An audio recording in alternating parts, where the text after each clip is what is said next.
open your Bibles with me, please, in Judges chapter 17, verse number 1 to verse number 6. Judges number 17, verses number 1 up to verse number 6. This will be my first time preaching this message. And I hope that God will speak to you tonight. Judges 17, verses number 1 to verse number 6. If you have found the passage, say Amen. Amen. We will read the passage responsively. Ako po muna sa verse number 1, kayo sa verse 2, so on and so forth. And when we reach the 6th verse, or verse number 6, sabay po tayo. Verse number 1. And there was a man of Mount Ephraim whose name was Micah.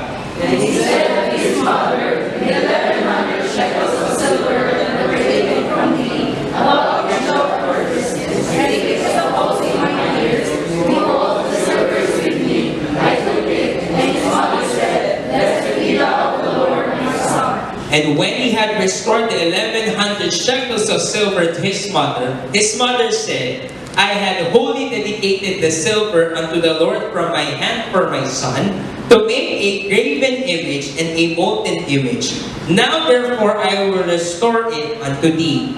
Yet he restored the money of his mother, and his mother took the 100 shekels of silver, and gave them to the founder, who made thereof a graven image and molten image, and delivered the house of Micah. And the man Micah had an house of gods, and made an ephod, and teraphim, and consecrated one of his sons, who became his priest. Verse number 6. In those days there was no king in Israel, but every man did that which was right in his own eyes. Take note of the passage in verse number 6, particularly in the second part, when it said, every man did that which was right in his own eyes. Ang bawat isang tao ay ginawa kung ano yung tama sa kanyang sariling paningin. Now, if you will read the Bible, lagi sinasabi ng Diyos na lean not unto thine own understanding. Amen? We Christians, we should not base our judgments on our perceptions. Amen? Hindi natin pwede ibase sa pangsarili lang natin. Now, you may be seated. Some of you may be familiar with the book of Judges. Na ang book of Judges, ito ang time na ang Israel ay nagkaroon ng downfall because they backslid from God. Sila ay nag-backslide sa Panginoon. When you say backsliding, ito yung panahon na ang bawat isang tao ay ginagawa kung ano yung tama sa paningin lang niya. If you will read the book of Joshua, puro tagumpay ang binigay ng Panginoon sa Israel. Israel had a mighty enemy, Jericho, Ai, lahat yun, kinounter ng Israel because they wholly followed God. O buong buo silang sumunod sa Diyos. But the book of Judges became the dark ages for Israel. Pag sinabing dark ages, ito yung panahon na ang Israel ay naging malayo sa Diyos. Now, I don't know your spiritual life, pero if there is one thing na ayaw ng Diyos na puntahan natin, ang dark ages ng buhay natin. Ayaw ng Panginoon na ang mga ligtas ay lumalayo sa Kanya. Amen? That is why sinabi ng Diyos, come unto me, all ye that labor and are heavy laden. Kahit na gaano ka kabisi sa school, kahit gaano ka kabisi sa work mo, kahit gaano ka kabisi sa ministry mo, God is calling you to come unto Him. Amen. Why? Kasi ayaw ng Diyos na ang kanyang mga anak ay lumalayo sa Kanya. Amen? And praise God for the book of Judges. Maaari natin maihalintulad ang ating spiritual life sa kalagayan ng mga Israelites noon. Dahil ang mga Israel, kaya siya tinawag ng book of Judges, God delivers Israel from every other nation na sumasakop sa kanila through the judges. Now, iba-iba ang trabaho ng mga judges na pinipili ng Diyos. Some of them were prophets, like Samuel, Eli, Deborah. Eli was a priest. Soldiers like Gideon, mga warriors ng mga yun. God uses different kinds of people from all walks of life para i-lead ang Israel. At yung mga leader na ito ay tinatawag na mga judges. Now, every now and then, these Israelites, during the time of judges, lagi silang pumupunta sa Diyos-Diyosan, lagi silang nagbabackslide sa Diyos. And ikaw, kapatid, as a believer, ayaw ng Diyos mangyari yan. Amen? That is why you have a church. Amen? Narinig ko kanina, Pastor Jerem is saying na ang prayer request ay magkaroon ng vow for your church anniversary. Di ba dapat magpasalamat ka na madadagdagan ng isang taon ng simbahan? Amen. Amen? Ay rami ng mga simbahan sa Amerika na didissolve sa iba't ibang lugar. Sa ibang lugar, pinapersecute ang simbahan. You just thank God you have a church. Amen. Amen. Napakalaking biyaya na meron kang simbahan. Your church is not your enemy. Kahit nasabihin natin na madalas kang masabihan, sabi nga sa Bible, rebuke a wise man and he will love thee. If you are taking rebukes, you are being wise. Amen? God gave you a church para maayos ang iyong buhay. Amen? Kasi alam mo kapatid, mabalik tayo sa Book of Judges. Ayaw ng Panginoon na ang anak ng Diyos pawardi-wardi sa Christian life. You need a direction. You need a proper direction for you to be able to live the life of Jesus Christ in you. Amen? Itong nawala sa kanila, kaya every now and then, kapag nawala ang judge, wala na naman sila. Na tingnan natin, ano ba ang resulta ng inconsistent worship? What are the results of inconsistent worship? Number one result, confusion in the home. Yung character na binasa natin ngayon ay si Micah. Hindi ito yung prophet na si Micah. Itong Micah na ito, ang kanyang pagkakasala, ninakawan niya yung nanay niya ng 1,100 shekels of silver. Kasi sinabi niya sa verse number 2, Mama, nagnakaw ako sa'yo, ngayon binabalik ko na yung ninakaw ko sa'yo. And nung binalik niya, sabi pa ng nanay niya, binibigay ko na yan sa'yo, gagawan natin ng Diyos-Diyosa ng bahay natin. At pag ginawa natin ng gagawan din natin ng siya. Dito sa buhay ni Micah, because they have no king, even si God, hindi nila regard ng king. Nangyari, ang commandment number 5, commandment number 6, commandment number 8, 9, and 10, sinuway niya. Tapos, nung binalik niya ngayon yung silver, gumawa pa sa Diyos, na-break na naman nila ilang commandments ng Diyos. So, dahil sa kanilang pagbabackslide, nagkaroon ng, ang dami nilang sinuway sa 10 commandments. Do you follow? Alam niyo mga kapatid, kayo na mga binata at dalaga dito, make it a fact na if you will build a home, dapat Christian home yan. Amen. Kayo na mga may asawa dito, huwag kang magdadalawang isip na dalhin ang asawa mo, dalhin ang mga anak mo in the worship. Kasi if you will not be consistent in the worship, sa bahay mo mismo magkakaroon ng confusion. And ang unang-unang institution, ang unang-unang human institution na ginawa ng Diyos ay ang family. And unang resulta na makikita natin dito, because of their backsliding, dahil sa pagbabackslide ng Israel, nagkaroon ng confusion agad sa tahanan. Amen?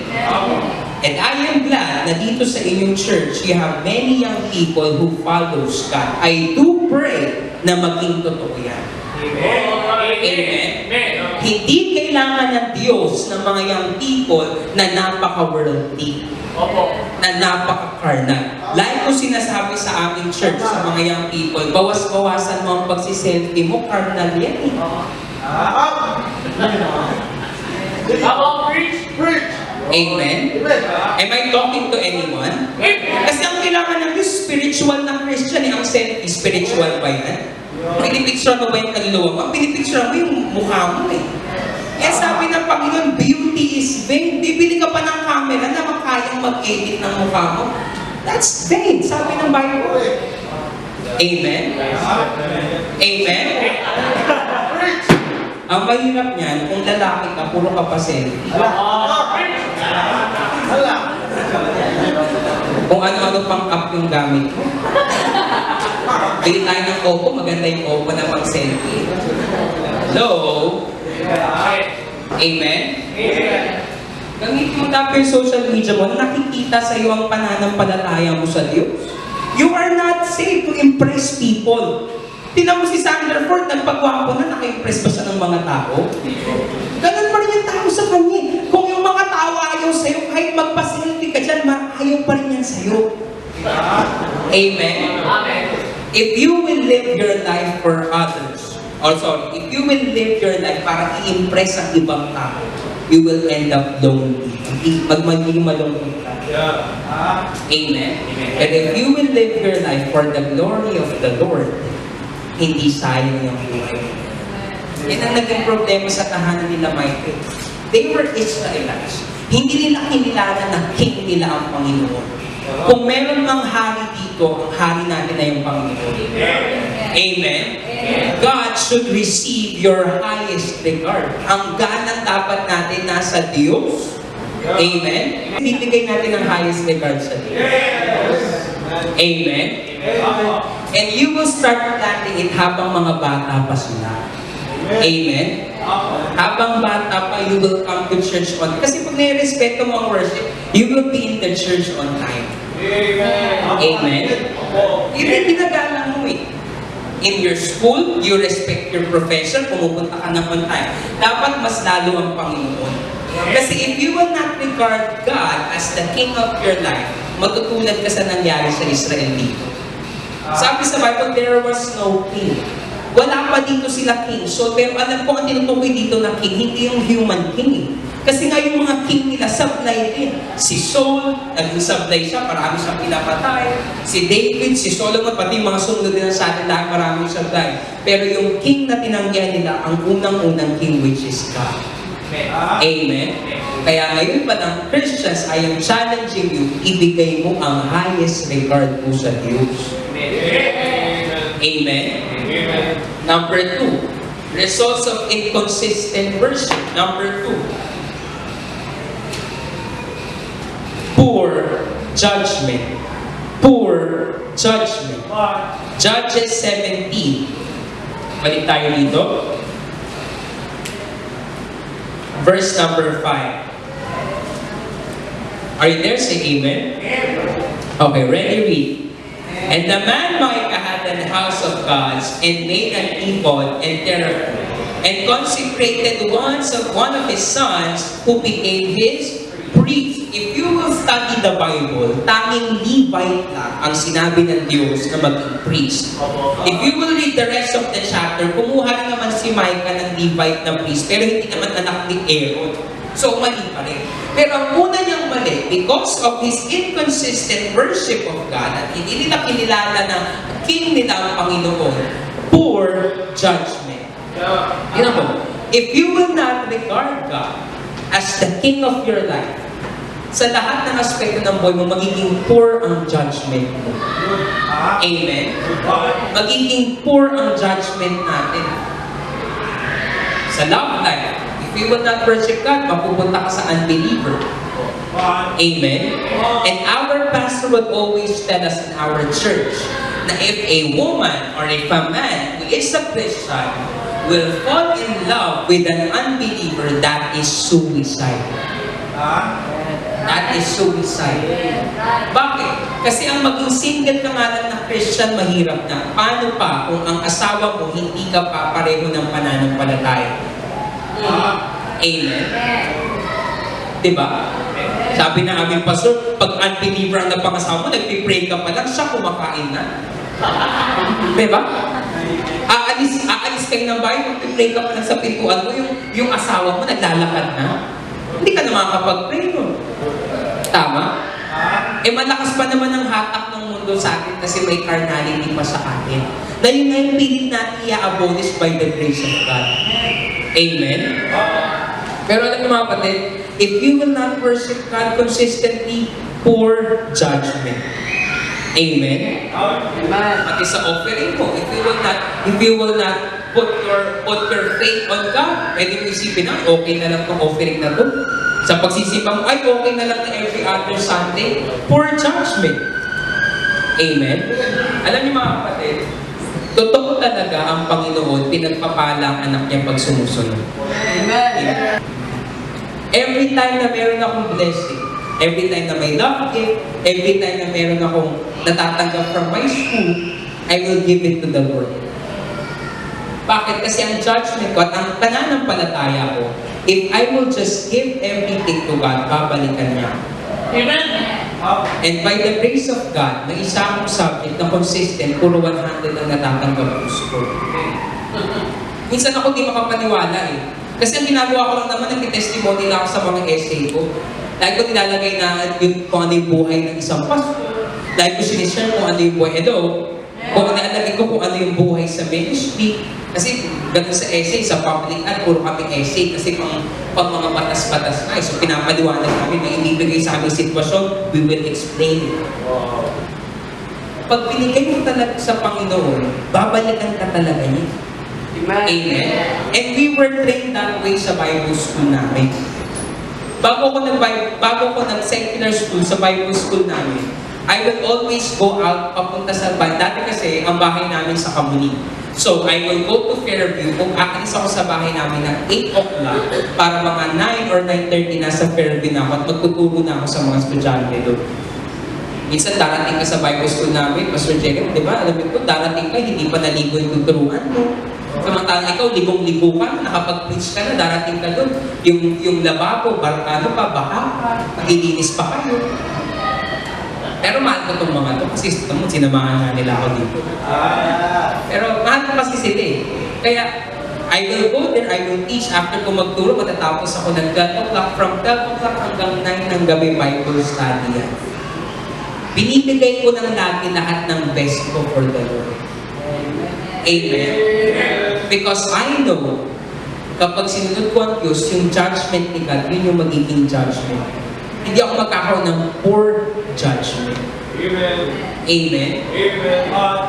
You just don't know kung gaano kalaki ang biyaya ng kaligtasan ng Diyos. Amen. Kung hindi ako naligtas, I wouldn't be before you today. Alam niyo naman, kahit na anak ako ng pastor, talagang ang dami kong kapasawayan. I'm sharing with you na ako ay mayroong mga gandang grades, pero before ako na-say, puro bagsak talaga grades ko sa school. For judgment walang kaligtasan eh. Dati nung hindi pa ako gusto ko patunayan sa sarili ko na kahit anak ako ng pastor, pwede ako maging masamang ba. Yung nag-rebelde ka ba? Oo, kasi Christian school eh, ako ng anak ng pastor sa class. So when I was in high school, hindi talaga ako nag-aaral ng mabuti para pahiyain ko yung pangalan ng pastor. Laging sasabi, anak ka pa naman ng pastor. So sabi ko, sige, anak pala ako ng pastor, di bagsak ko yung mga grades ko. Galing. Diba? Galing, diba? What an achievement. But I just thank God one day, on May 11, 2011, I got to know the Lord as my Savior. Yeah. And I just thank God for your pastor, Pastor Jeremiah. Naiintindihan ko yung kaligtasan dahil nakinig ako nung nagtuturo siya. Your pastor, he's a blessing to me. Kaya nga when I go in college, kahit na yun nga, kahit na minsan darating ka, yakapin ka ng prospect mo, hinahayaan mo na lang kasi gusto ko silang madala sa Panginoon eh. Kahit na minsan, pagod ka na, gusto mo na magpahinga. If you will see them, you will still talk to them. Alam mo, by the time you're telling this, sana wag niyong maliitin yung pagsusolve ninyo. Talagang my heart grieves kapag may narinig ako na I have a classmate na ilang beses na nag-attempt mag-suicide. My heart grieves kapag narinig ko may isa akong kaibigan na depressed. I just thank God na ako, may nandito ako, bakit hindi ako magpagamit sa Diyos. Amen. Ikaw niligtas ka ng Diyos, ba't hindi mo ibahagi ang kaligtasan mo? Bakit hindi ka pa maging faithful sa worship? Bakit napakahirap pa sa iyo sabihin na mag-commit ka na sa Diyos? Amen. I don't need to shout it out loud para pumasok ko sa iyo. I don't need to stamp my feet para sabihin sa iyo na wag mo na tama na ang pagiging selfie addict sa buhay. Tama na yung pakikinig sa worldly music. Tama na ang pag-i-please sa mundo. I-please mo na ang Diyos. Amen. Amen. Kasi ang mundo na to, they will not do anything good sa'yo. Ang Panginoon, ang mayroong ginagawang mabuti sa atin. Let me ask, ilan na ba naging bunga mo mula nung naligtas ka? I will just ask you one thing, ilan na ba ang nakakilala sa Diyos mula nung naligtas ka? Nasa puso mo pa ba na madala sila sa Diyos? Amen, amen. Nasa puso mo pa ba yan? I thank God for my church every Sunday afternoon may soul winning kami. At least in that way, yung mga members namin na busy sa work, busy sa school, nagkakaroon sila ng time na magamit sa ng Diyos. Amen. Why don't you do that for your church? You support a missionary. Why don't you become a missionary as well? Amen. Amen. It's good that you support missionaries. I thank God na yung simbahan niyo, you support me. Pero what if ikaw mismo you become a missionary in your home, in your work, or in your surroundings? Amen. Amen. You just need to take time and realize kung gaano kaganda ang ginagawa ng kaligtasan sa at dapat ibahagi mo ito sa iba. Amen. Amen. You are using your beauty para lang sa mundo. Gamitin mo yung lakas mo para sa Diyos. Kasi kapag hindi ka magpagamit sa Diyos, that is a sign of poor judgment. Mas pinili mo ang mundo kaysa sa Diyos. Amen. You choose heavenly things. Let's open our Bibles, Colossians 3 verse 2. Amen. Colossians 3 verse 2.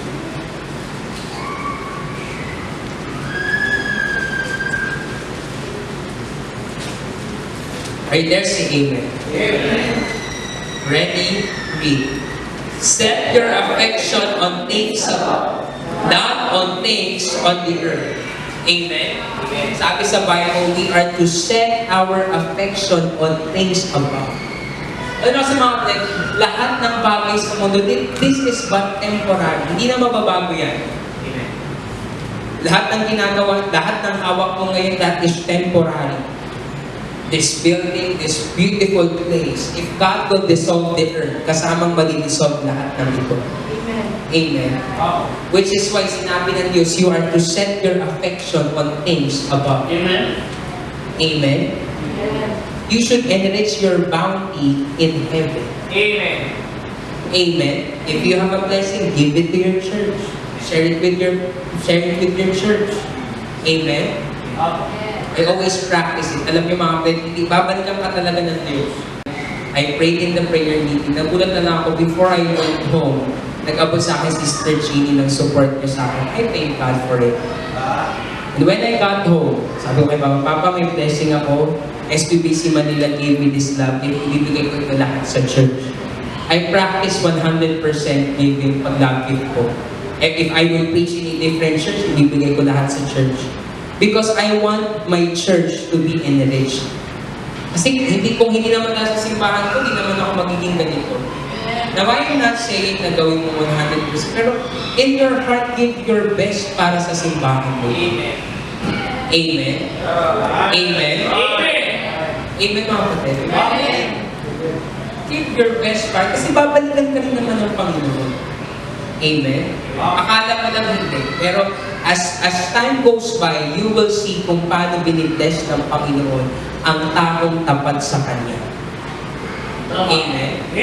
You will see. Now, point number 3 and last. I hope natuto kayo sa preaching ngayon. Number 3 last.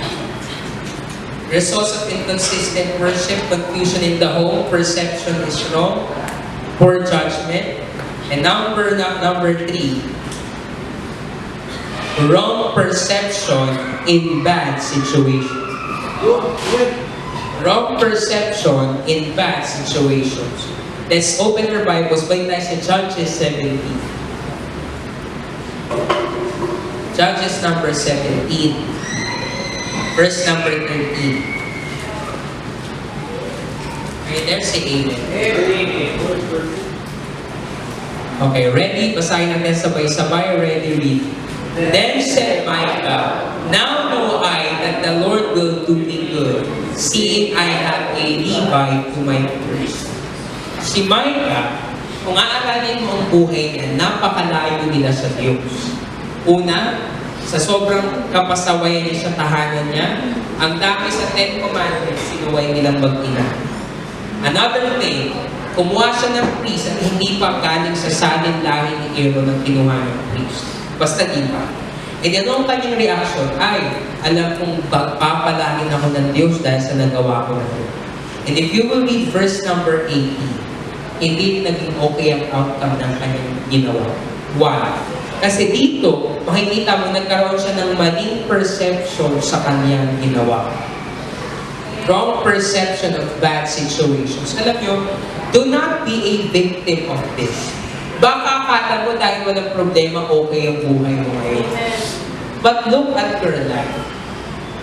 Look at your life. Baka umalis na ang biyaya ng Diyos sa iyo. Pero naman mga kapatid, wrong perception of bad situations. Baka akala mo yung ginagawa mo na mali, okay lang. Baka akala mo na yung ine-entertain mo ng unbeliever to be your girlfriend, to be your boyfriend, ay okay lang. Baka yung pagiging inconsistent mo sa pagsisimba, akala mo okay lang. Do not be a victim of wrong perception. Amen? Huwag kang maging biktima ng maling perception. Dahil kapag tayo ay nagkamali sa mga desisyon natin, you never know, listen, kung sino ang madalagay dyan. Amen? Amen, mga kapatid? Kaya, if you will find a partner for your life, you need to pray for him. Amen? Hindi yung palibasa na gustuhan ng mata mo, siya na lang para sa'yo.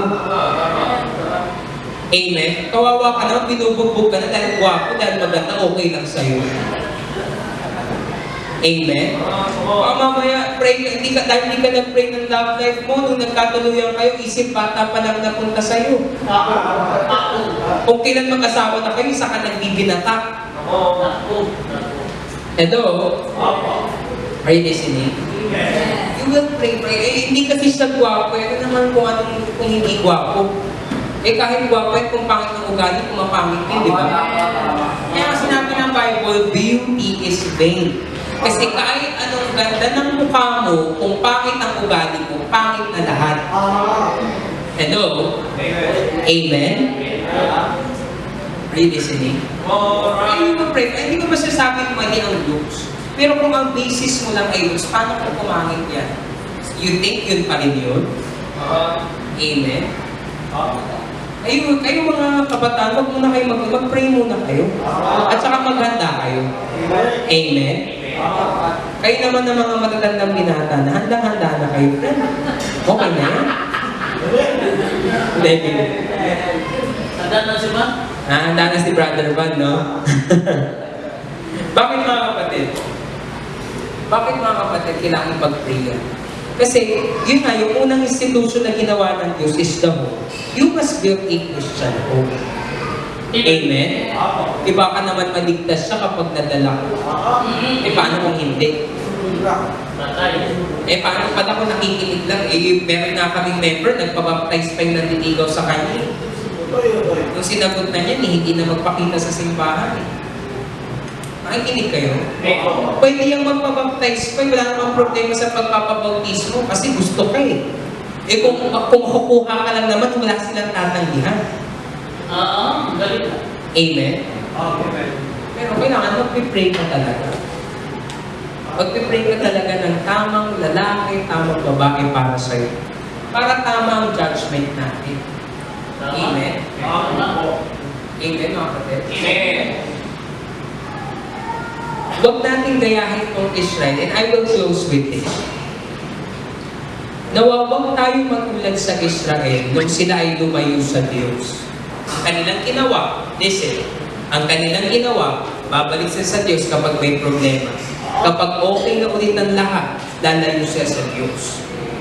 Kapag may problema, lapit sa Diyos. Tignan yung nagiging resulta ng tatlong bagay. Number 1, confusion in the home. Number 2, poor judgment. And number 3, wrong perception of bad situations. May this serve as a warning for every one of us na ang buhay natin na bigay ng Diyos, may God use it and may it be profitable for God. Amen? Pastor? May po tayo lahat.